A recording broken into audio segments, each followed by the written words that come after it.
is up, friends? Welcome to, again, the Wordsmith podcast. We have actually a special episode today, which we'll discuss more here in a little bit. With us today, we have lead pastor Joshua Bennett. That's right. We have executive pastor Shane Suggs. That's me. We have worship pastor Matthew Grady. That's me. And then we have our special guest, Chris Littlecreek. That's me. Yes, and we'll learn more about him in a minute. But let's begin today with our intro question. What is your go-to pizza order? As much detail as you want to share. Go-to pizza order. Are we going for go-to pizza order or like the best pizza you've ever had, or can we go either or? Either or. Just anything pizza. Yeah. Okay. Anything pizza related. Well, I know mine right off the bat. Go ahead. Me and Ed's Pizza, Central Valley, California, triple threat pepperoni. So it's got thick pepperoni, thin pepperoni, and cubed pepperoni. Oh, wow.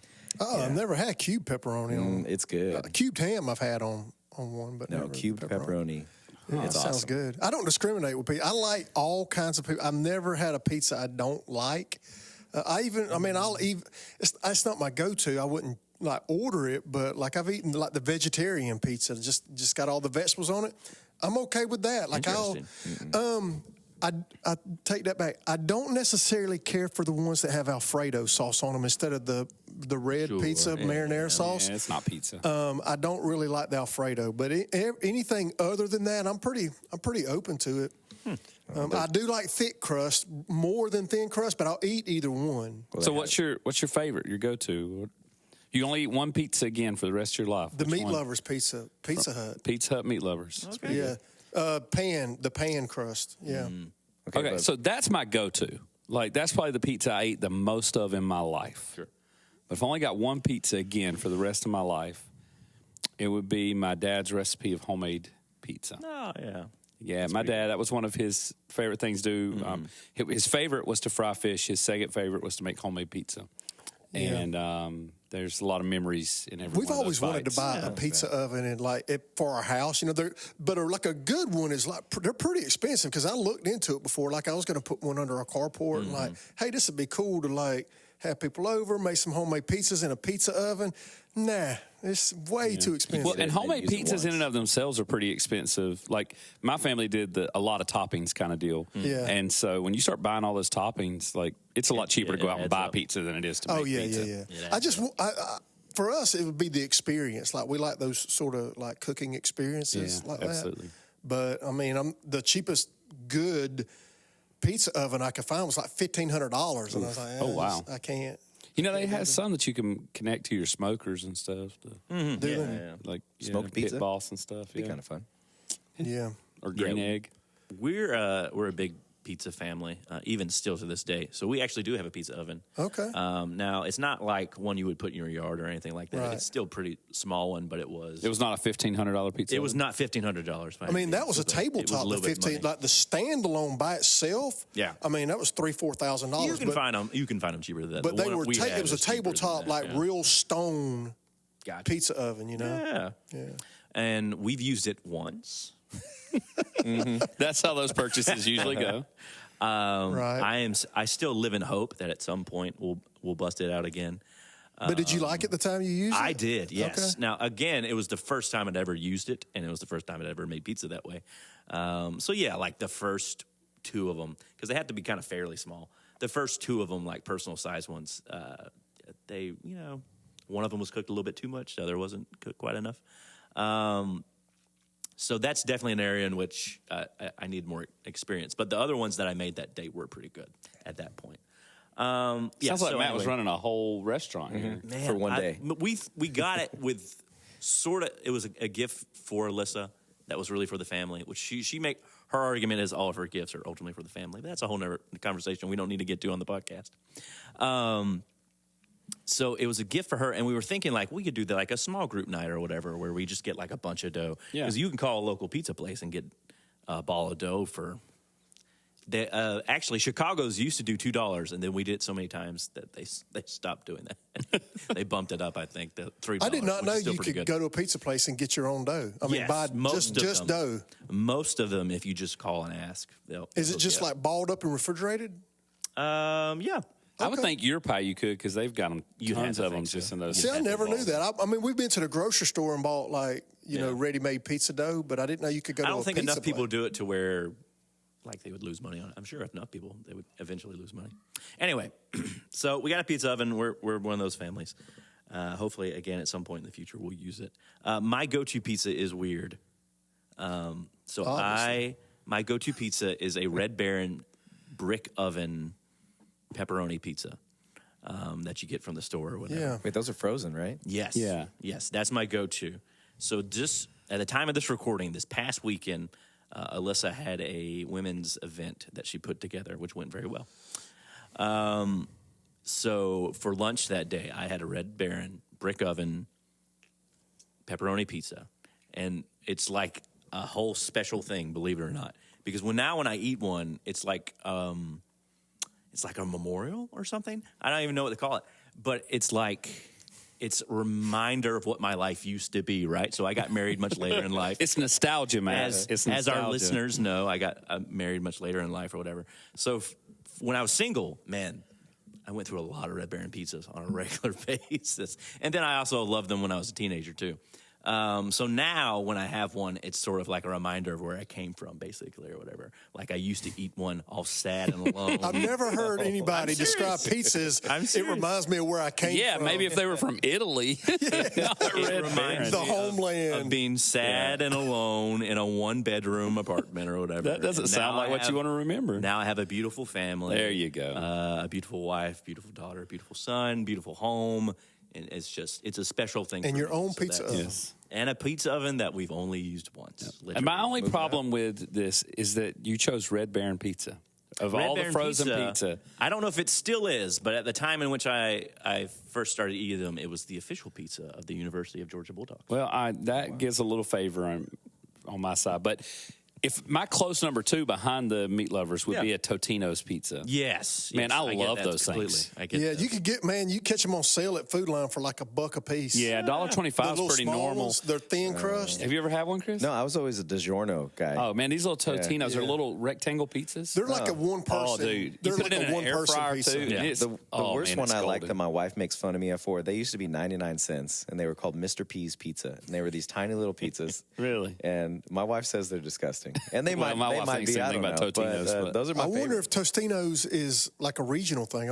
Is it? It could we have possibly them. be. I mean, did you have them in We have them, Arizona? I just never had one. You need, you, y'all you really had them? need- Okay. All right, The 3 meat. All right. All of them are good. Combination. Yeah. Get back to California, I'll buy Tostinos. Yep. There you go, man. I used to do the 4 cheese, actually, now that I think about it. Oh, goodness. All right. Well, today we have Chris Littlecreek. Oh, wait, hold on. Before we dive in too much, Go. We do have Chris here, and we're talking food. So, Chris, being from California, has never eaten a boiled peanut. Oh, this We've been is talking it. about this all week. It's about to happen. So, Not only did he not have, he never heard of it till I mentioned it. had to never him. even heard of a boiled peanut. Now, to you not terribly Tifton surprising. natives, we're pretty disappointed about this. We wanted to go to Hardy Farms. They were closed. We went to Stripling's. They didn't have peanuts out. So we had to settle for gas station peanuts, which we know is not the best, but they'll give him a good representation. So, Chris, you ready to try your first boiled peanut? I'm ready. And if I could be honest with you, when you guys were first saying boiled peanuts, I didn't hear the word boiled. I didn't know what you guys were saying. I think it's an accent thing, maybe. All right, let's see. I'm going to get this one. Okay, so it's warm, a little soggy. All right, so I just open these up, That's right. and I just, Dive in, I'm a man. little scared. It's almost like an oyster. You just I'm a kind little of. scared. All right.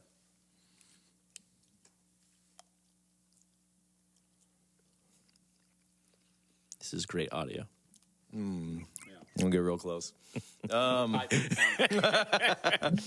Okay, so it's weird that it's squishy, Yeah. Yes, that's what everyone says. Yeah. but it tastes delicious. Okay, there we love it. go. Yeah, that's good. Podcast can continue. There you go. Awesome. Oh, my goodness. They're very addictive, by the way. Yes. Very, very addictive. Just like regular peanuts. You just pop them. Yes. Well, I don't know. Are these regular peanuts or are the crunchy peanuts regular peanuts now? We grow them and we boil them. So Okay. We'll let you you're decide. really close to the peanut capital of the world here. So It's pretty exciting. Yeah, All right. Well, to get back to it. So today's special episode of the podcast is one that we are videoing it, believe it or not. first time ever. We're hoping it's working. So the first video podcast, it will still come out both as audio and video, hopefully. And then Chris is with us, and Chris obviously spoke this past Sunday for those who were able to be here and hear him speak. But we wanted to give him an opportunity to kind of just share a little bit more about his story and his background, and then where God has called him to now. So, Chris, I mean, quite literally, you can start from the very beginning. Okay, so I was born June 7th, 1986. You want to go that far back? I don't know if you want to put your exact birthday out there. But Oh, yeah, I don't care. Right. You guys can send me presents. I'll put the address out there if you send me cards with money. Yeah, we'll start with ministry, really. Yeah. I had the opportunity to step into ministry as a volunteer in Fresno, California at Harmony Church. Okay.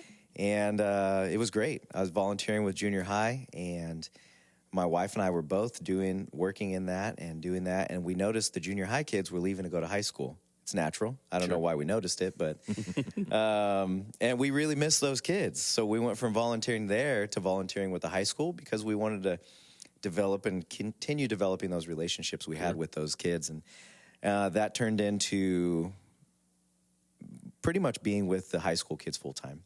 And then volunteering, and then I became the youth pastor part-time, and then I became the full-time youth and family pastor. And then everything was going great and phenomenal, and the church was growing, life was going good, youth group was growing, and then we did something dangerous, and we started to think about what's next. And we started feeling the Lord stirring in us that we were done with our time there. And we started to pray about that, and the Lord was calling us to missions. Yeah. And that's what led us to the Czech Republic.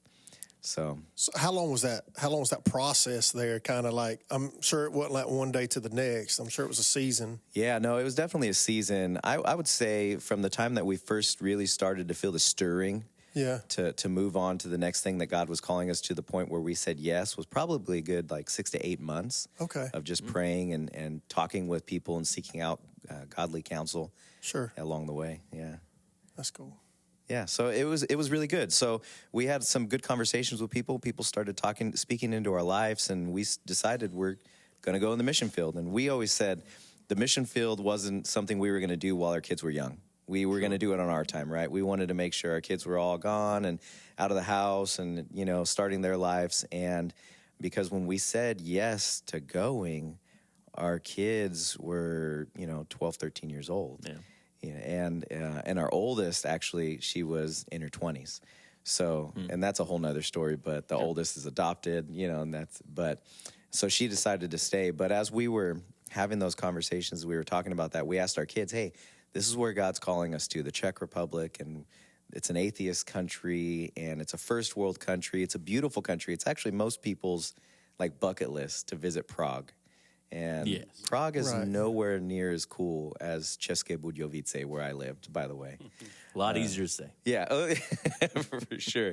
But as we were telling them about this and where we felt the Lord was leading us, we asked their opinion. We felt that was really important for them to be a part of this, because we didn't want them to just be the kids along for the ride, but we wanted them to be our kids' missionaries. Yeah. At a young age, and we really emphasize that in their life. So as we asked him, my son, he said, okay, do they have internet? And we said, yeah, they have internet. And he said, okay, because I can play my video games. All right. He's like 13 years old. That's fair. Important. And he said, can I bring my dog? And we were like, yes, because we want you to be, as wheels are turning and we're thinking, how do you get a dog on the other side of the world? Sure. Yeah. And then my daughter said, yeah, I'm if God is calling you there, we need to go there. And can I bring my cat if Joshua's bringing his dog? So we ended up with 2 dogs, a German Shepherd, a black lab, and small dogs. Small dogs. They were no problems at all. And a cat as we moved there, which was pretty exciting. So wait, before you go on, how do you land on the Czech Republic, basically? Yeah. Not land on it, but what was it that kind of led you there, basically? Yeah, we just spinned a dial and it landed on No, we were really doing a lot of research on places that were less than 2% Protestant evangelical churches, and the idea of going to a place that would be kind of considered pioneer missions. Yeah. And we know that there's a population there of a little over 10 million people, and that a vast majority of them are lost. But we also understood that they were post-Christian nation that fell into atheism. Sure. So there was a lot of different factors within that. And then there was also the obvious one is we prayed about it together and separate, and we really felt this is where God was leading us through his Holy Spirit. Yeah. So it sounds like, and I know we'll get into like your present ministry, but y'all kind of have a track record of trying to reach the hardest places, like the people who are furthest from God. Just from what I've gotten to know you the last several days, like that, and I'm not saying that other people don't do that, but many times it's like, okay, where can it kind of be balanced? Like I want to go where there's a need, but I don't want to go where it's going to be like too hard, but that doesn't seem to be like y'all never consider questions like that. No, I mean, to say we didn't would be, we totally did. Okay. And there was a few factors that went into that. Is one of the things as I was praying about leaving the ministry in Fresno, it was one of those situations where I thought to myself, okay, there's a whole bunch of guys who can come out here and do phenomenal as the youth and family pastor at this church. But how many of them are willing to sell everything and move to another country? Right. And I was willing to. I think that was a big thing. I thought, man, the Lord can use a bunch of people in this position. Right. But there was that factor, like, who's crazy enough, to be able to do this? And my wife and I were crazy enough, but there were challenges along the way. Sure. Just a couple months before we left, we're getting ready to leave, and my daughter got diagnosed with an autoimmune disease. So she gets diagnosed with an autoimmune disease, and then we're thinking, Lord, what are we doing? So then a bunch of research went into, like, how's the healthcare there? What is the stuff that goes into that and all that with having ITP and the different things that go along with that. So we, it was kind of perfect, though, because we knew the city we were going to, and it has a great hospital in it. And healthcare was crazy cheap. When we went there, we got her blood tested a few weeks after we got there just to confirm her numbers. And we went in there, and the lady was worried because we didn't have insurance. And she's like, are you sure you can afford to pay for this blood test? And we were like, well, we have to do it no matter what. And we went up to pay, and it was like $13. Oh, wow. So that was actually a What a blessing dream, from God. right? Yeah. It was amazing. So, but there was a lot of those moments, but it was always, if we don't, then who will? Right. Right? If we don't, then who will? And I'm grateful that we did, because when we did decide to go and we got there and we sold our house, I'll tell you a story with that. I sold our bed. We sold everything. Sure. I put the bed frame on Facebook Marketplace, or it might have been Craigslist then, I don't know. And put it on there, and this family came, and they said, oh, we'll take the bed frame, we'll take this, everything that goes in the bedroom that matches and all that. And we loaded it all up in their truck, and they said, can we have the mattress? Now, we still had like 2 months before we left. Oh, wow. But they were like, we've never had a mattress that nice before. And I looked at them, and I said, oh, my wife's going to kill me. Yeah, you can have the mattress. So for 2 months, we slept on a very thin mattress on the floor, and my wife wasn't too happy, but there was some decisions made. Yeah. But we sold everything. When we sold everything, we left, and we went to the Czech Republic with 2 checked bags each, our carry-on and a backpack, and some pets. Wow. And I'll tell you right now, that sounds difficult for most people already. Yeah. But it was worth it. Because what we seen God do while we were there, it was miraculous. I think there's no other word that I can use but to say miraculous. Yeah. So what was ministry like in the Czech Republic? What was your emphasis, focus, areas of ministry? Yeah, our focus was youth. We wanted to reach youth and young adults. We fully believed God was calling us to see a change in the country and the future generations going forward from here. So we reached out to youth. So one of the first things we did, I got a job at a high school doing conversational English. And they would ask me like actual English questions. And I'm like, I don't know. When I went for the interview, the lady said, were you born in America? I brought all this stuff and all the, the degree and whatever. And I said, yes. She said, you're hired. So it was pretty cool. But our main focus was to reach young people in any way we could. So whether it was teaching English, whether it was skateboarding, whether it was playing Quidditch in the park, it was... Oh, you just said playing Quidditch? Playing Quidditch. That's make-believe, right? It is make-believe, Yeah, it's a Harry Potter game. And I don't know if you know this, but it's become very popular in universities throughout the United States. And the Really? world. This is the first time I've ever even heard the word. So in Harry Potter, they fly around on brooms and they throw a ball around, and it gets pretty violent, I guess, you know. Okay. Sure. And they play it in real life, but you can't fly. If you didn't know that, Shane, I wasn't sure. You cannot fly. Yeah. No flying broomsticks. Yeah. So what you do, this is so embarrassing. Oh, so you played? I played. Okay. I played. So you run around a park playing pretty much dodgeball, and you throw the ball through the loops while running around with a broomstick in between your legs. So are you having to hold the broomstick, have or is to there hold like the a broomstick. there's not like a contraption that holds it for No, you? you have to hold the broomstick, and you get one hand.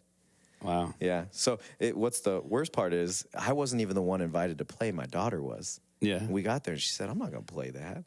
So I ended up playing. See, I'm with her. I'd have got there and be like, nah. See, but they were mean. My wife and my daughter sat there laughing and recording and taking pictures the whole time, as well as every other Czech person that walked by watching us in the park. It was pretty embarrassing. Yeah. But it was good. It was good. It led to and developed a really, really close relationship with Adam in doing that. And How many stepping people were into his playing? world. I'm just curious. What's that? You weren't out there by yourself playing this. No, I had imaginary friends with me. Okay.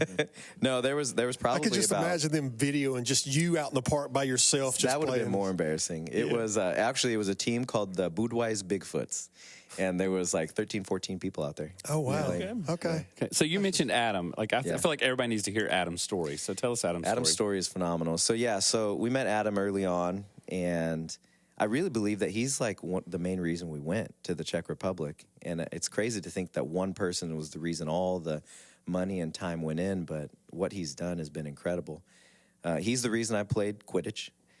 He was a athlete of Quidditch, and he was going. Sounds like an oxymoron there.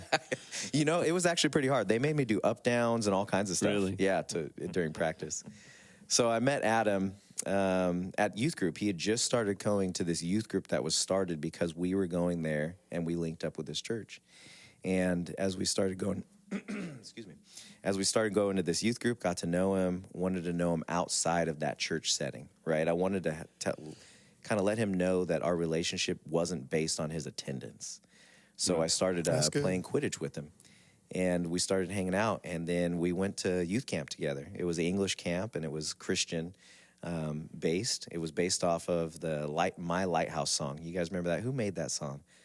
I'm not going to sing because this is recorded. The Wren Collective song? Yes, that. Okay, so yeah. it was a pretty cool little thing, but I got to share the gospel with Adam there, and over again. But the first time I shared the gospel with him, he said no, and it wasn't surprising, but it was how he said no that was really profound.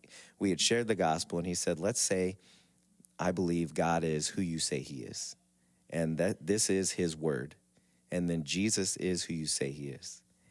He said, "I believe that God deserves nothing less than 100% of me." And I didn't know what to say, because I was like, okay, this 15-year-old atheist kid who will say he's an atheist just had a greater understanding of who God is and what He deserves, I think, than a lot of people. Yeah. By saying he deserves 100%. And so we continued the conversation, talked about the idea of sanctification and growing in his faith and being perfected over time. And none of us are ever going to be perfect. Right. But yeah, it took no. Yeah. You know, and it took a lot of prayer. Well, and wasn't just no either. He said he wasn't willing to give 100%. Yeah. And he told you, like he gave you a percent, right? He did. He said 70%. Yeah. And he said 70% because he's an analytical guy. He's a math guy. He's a very smart guy. Very, very intelligent. So he was like calculating, and he thought of the things that he couldn't let go. And he said, though, I can give 70, but this 30% I just can't let go of. Yeah. Which you know, and most people in our culture, in church culture, would think, oh, well, that's good enough. Yeah. Right? Yeah. But that's not the gospel.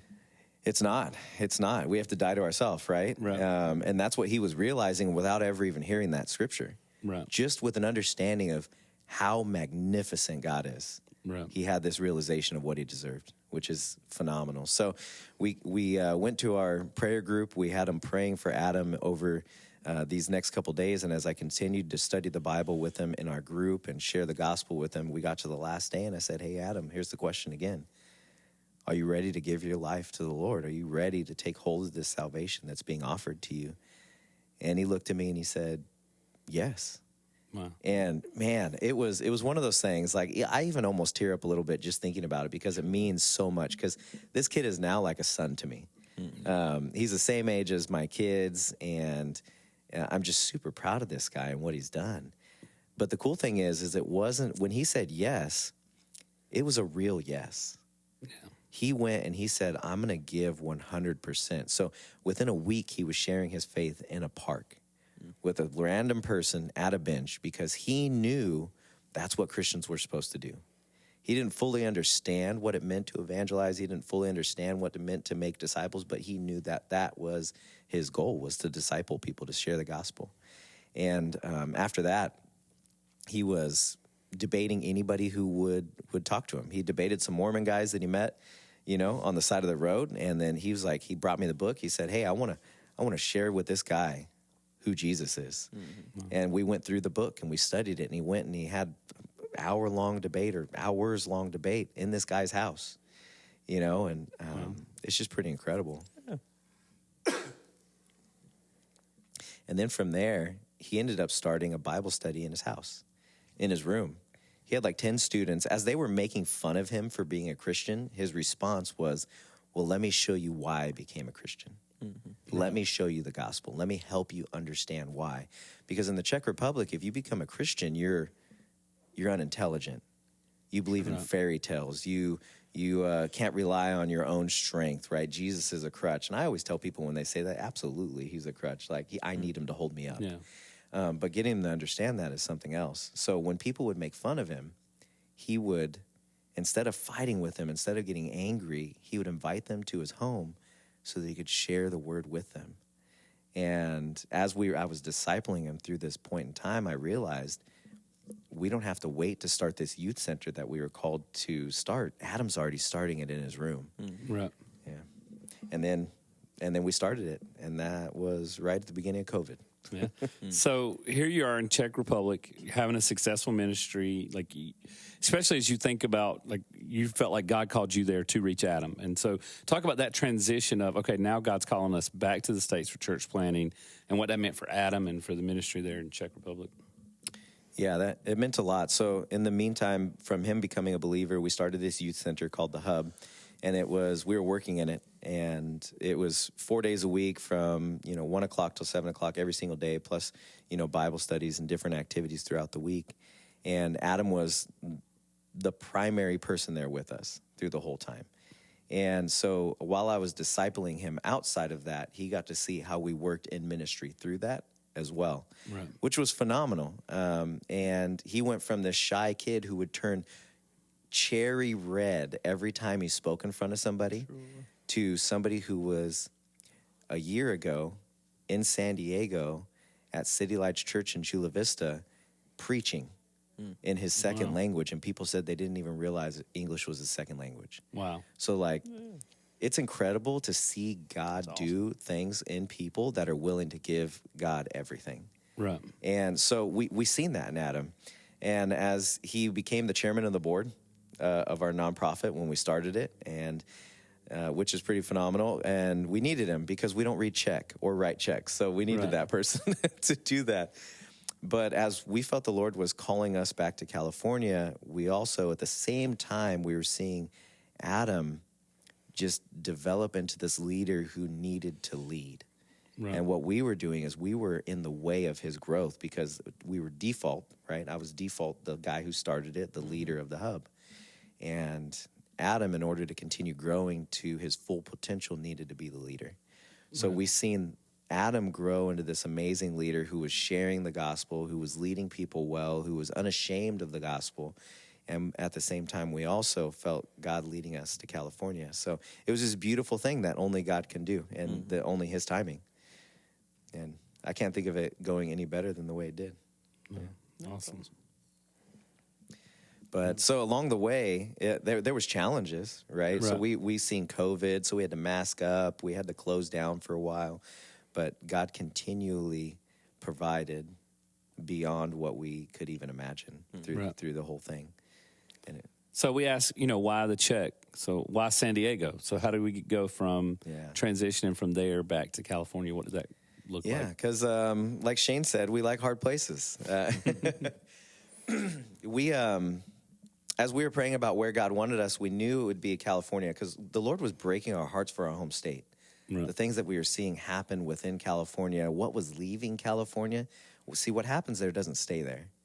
And and living international, we noticed like the things that were happening were affecting even the Czech Republic and other countries. So as we were seeing this stuff happening, we were realizing the reach that California has is beyond what we had imagined before. Right. Sure. Right. So politically, economically, socially, technologically, all of these different ways make a big difference in the rest of the world. So as we started praying about it, we said, okay, we're going to California, but where in California?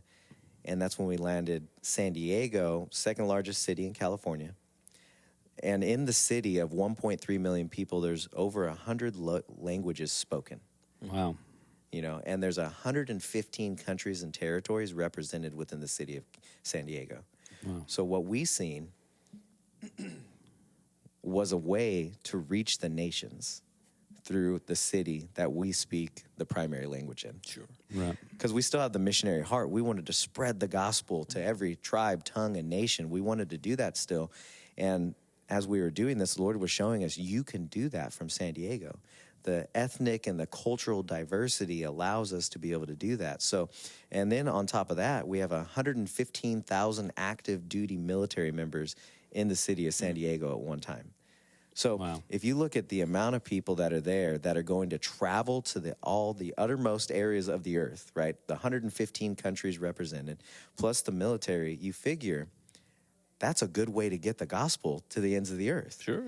Yeah, so what we thought is if we disciple all of these different ethnic, cultural groups, these military members well, as we do that, we send them with the gospel wherever they're going, whether they Zoom with their family on the other side of the world or a military member moves to somewhere else where the gospel is needed, but the U.S. government pays for it, right, instead of us.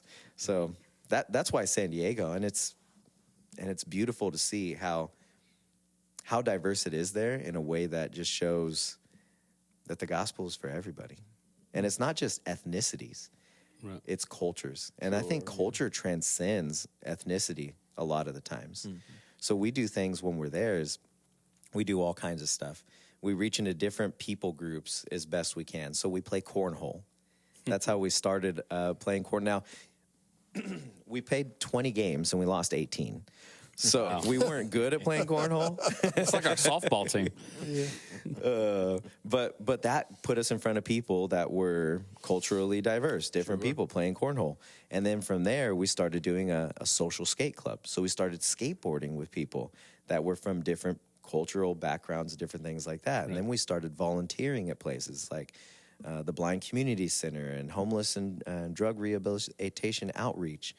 I started chaplaining for the San Diego Sheriff's Office, reaching another subculture, all purposeful so that we can reach people with the gospel of Jesus Christ. Mm-hmm. Yeah. It's been good.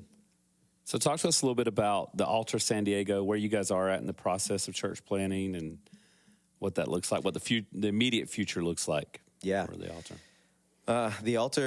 The altar SD is the official name, but it is the Altar San Diego.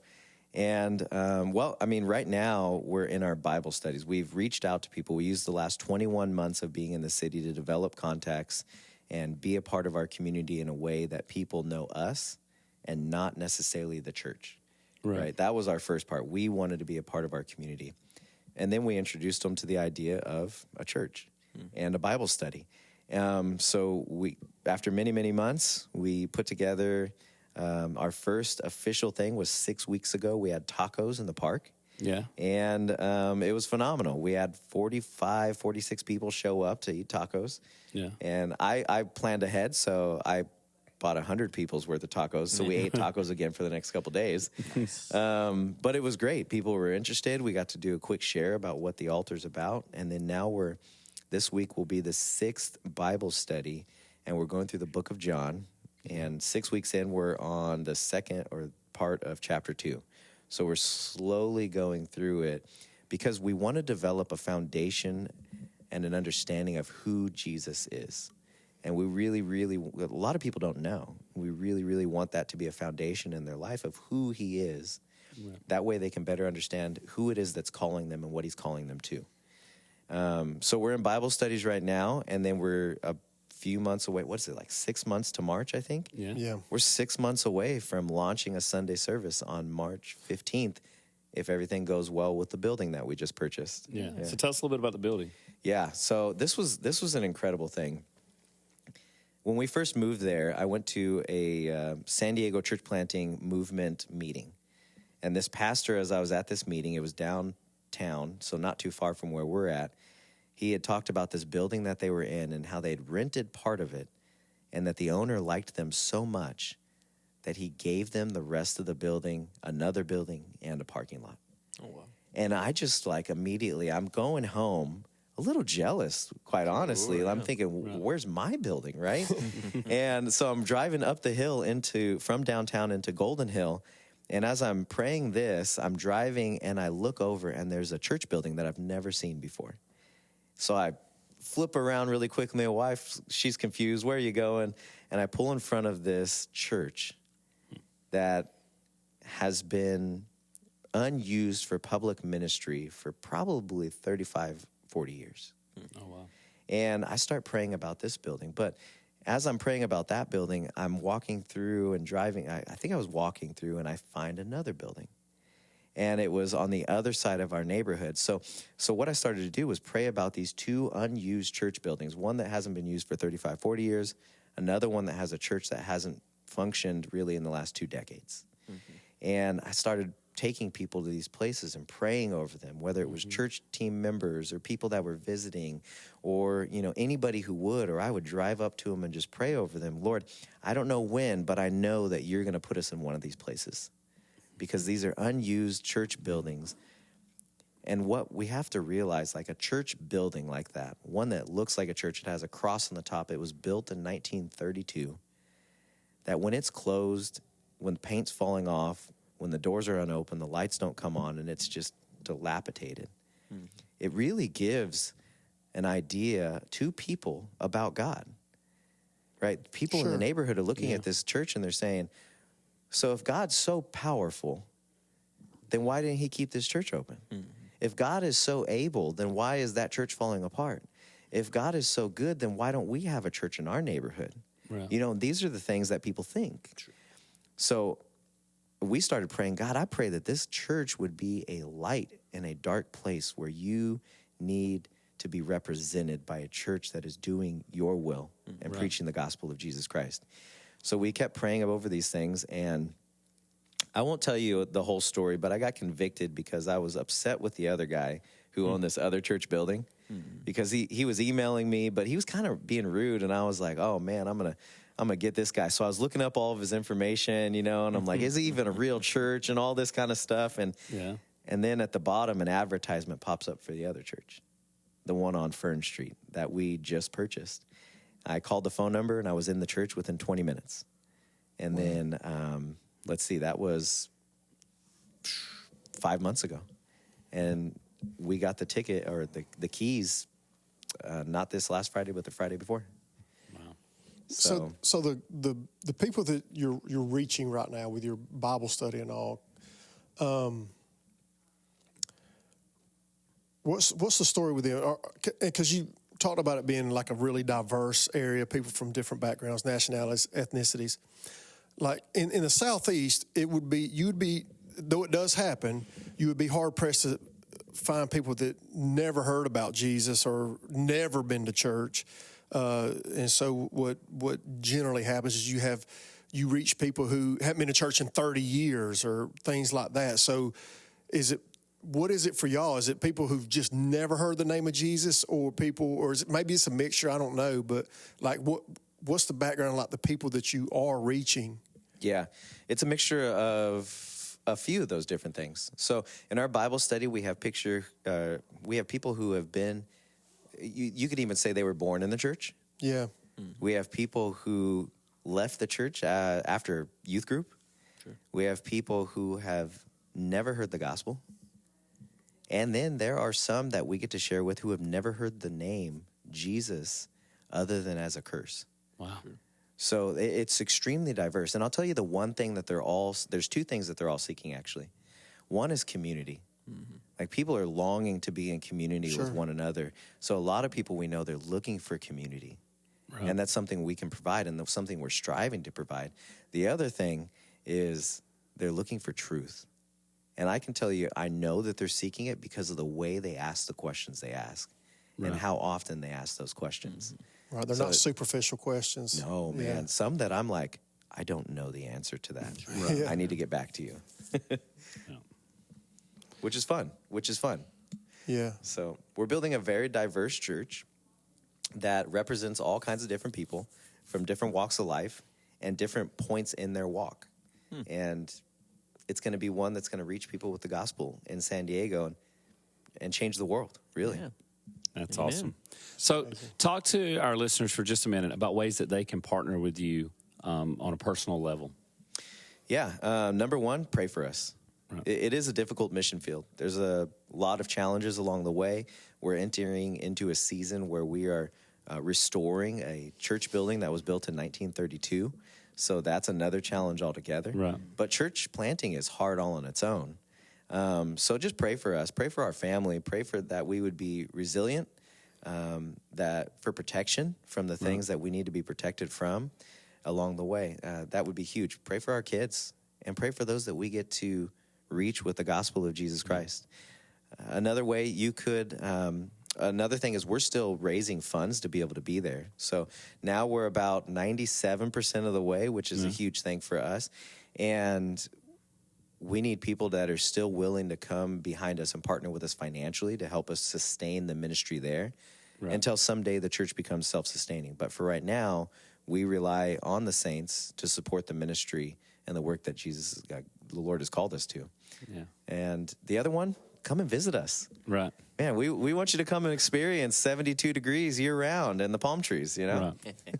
Well, people of Awaken Church hear us talk a lot about the fact that we're here because people have partnered with us financially on a monthly basis to help us start Awaken Church and still do that. And so we're so thankful for that. So I think, Matt, in our show notes, and if we post this on social media, if we could put links to their giving page, that way 97%, you're almost there. We're almost there. It's pretty exciting. Yeah, that's awesome. Yeah, that is awesome. Maybe somebody who's listening to it today, you could be the one to put them over the finish line. That's right. You never the closer. Know. I remember the one that put me, it wasn't even a service that I preached. It was one that, so Josh was already funded, and so he was able to go to some churches on the weekend. So we kind of doubled up, and he would raise support for me. And so he went to a church. He's like, look, he's X amount of dollars away from getting over the finish line. Your church could be the one that puts him 100% funded. And they did. They met the challenge. They're like, okay, we'll be the one. We'll go ahead. And I think, correct me if I'm wrong, I think they went ahead and gave the whole year, an offering, like, hey, this is going to put him over the finish line, and we're going to just go ahead and pay it for the next year That's amazing. In one installment. So, man, I was stoked that Sunday that he told me, he's like, man, you're funded now. And so it was a pretty cool experience. Yeah. And a lot of people don't understand that dynamic because right now you're still trying to raise the rest of your money, which pulls you away from San Diego. Yeah. But the church is starting to move forward in San Diego, and so you need all your attention, your focus, your energy there. So we'll be praying with you that in the next coming days, the finish line is reached for sure. I want to be in San Diego more. I've loved it here. This has been great. Georgia's amazing. But I miss San Diego. So we definitely need to talk about that a little bit. You've been hunting for the first time. Yeah, so played golf, hunting. Not necessarily for the first. Okay, deer hunting. Yeah, I keep forgetting this. It seems that deer hunting for the first time. Almost golf for the first time, right? Second time? The other time it was raining, so I don't count that. Right. It was pouring rain the whole time. Yeah, this was fun. I enjoyed myself. I golfed better than all three of you guys that were there. That is, I'm the only one here that can defend myself, but not true. And the deer I got was like, it was a 20-point buck. Yeah, 20-point buck, pounds, 300 pounds. Boone and Crockett is the title, Boone and Crockett. So, But anyway, Chris, it's been a great joy of ours to have you here in Tifton this week. And I knew that our church people would want to hear more about your ministry opportunities and the things that God has led you to and where he's leading you now. And we're excited to partner with you in the future for what God's doing there. Yeah, I'm glad to be here. It's been really great. And to be able to share what God's doing is just a privilege, whether it's in the Czech Republic, San Diego, or to even hear what's happening here. It's just good. God is good. He sure is. All the time. That'll preach. All right, friends. Well, thank you so much for joining us today. We hope you've enjoyed this special episode of the podcast. Please, if you can, share us on social media, like us, review us. All these things help us to get out there with our message, to continue to reach and minister to our people here. So, again, thank you so much for joining us for the Wordsmith podcast. You guys